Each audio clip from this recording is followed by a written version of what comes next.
when I argue with theists about religion, I often get the question, well, if you're an atheist, then why do you even bother? Why do you bother debating religion if you're so convinced that there is no God? I mean, something along those lines. The point here being, of course, that if we take eternal reward and eternal punishment out of the equation, then there is no reason to worry about what people believe, because ultimately it doesn't matter. That's one side of the argument. The other side of the argument, of course, is that theists then have good reason to argue about religion, because they just want to save people from eternal punishment.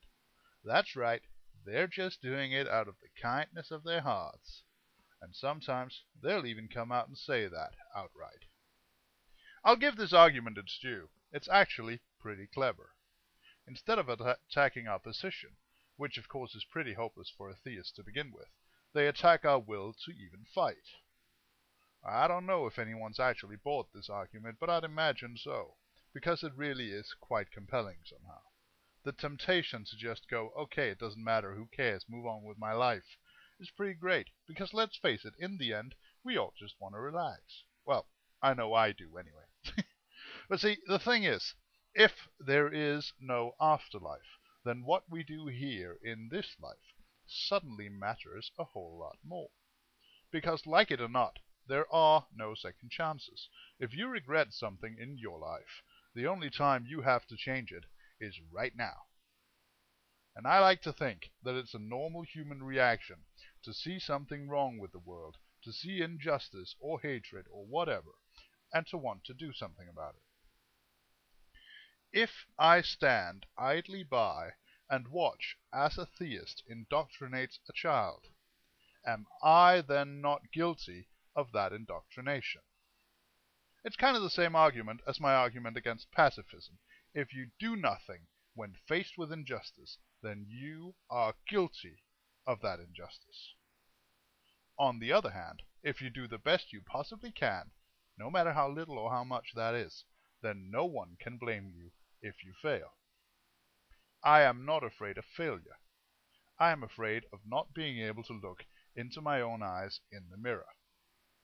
And if I stood idly by and watched Christians, Muslims, Hindus, and Jews kill each other and everyone else who happened to be in the general vicinity at the time, then I would be guilty in my own eyes.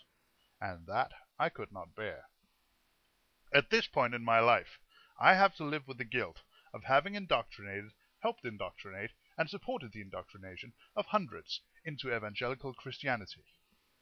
That's quite enough guilt for me to carry around, without having to compound it with the moral guilt of doing nothing, now that I have learned that what I did was wrong. I am morally obligated to at least try to undo some of the damage that I have wrought, and the best way I can think of to do that is to bring to bear the strongest part of myself, my mind, against what I perceive as evil. And I'm sorry, but organized religion is at the absolute top of that list. This life matters, absolutely, because it is the only one we'll get, and it's worth something on its own merits. It does not require eternity to justify it. Each day justifies itself. I think you'll have to look hard to find a less nihilistic atheist than me when it comes to the meaning of life. In short, the reason I bother arguing against religion is because I care. I have found freedom from fear. I have found a place to stand where the world makes sense, even if in its senselessness, where the most atrocious events can be understood, even in their incomprehensibility, where the universe is beautiful in all its complex simplicity, and I want to share this freedom, this beauty, and this understanding with as many people as I possibly can while I have the chance. I could die tomorrow, and if I do not want to die, having left anything unsaid or undone that I could have said or done to make the world just that little bit of a better place to be for someone else. So if you think that ambition will take me straight to hell, then I have to question the moral fiber of your God. And that's really all there is to it. Think about it.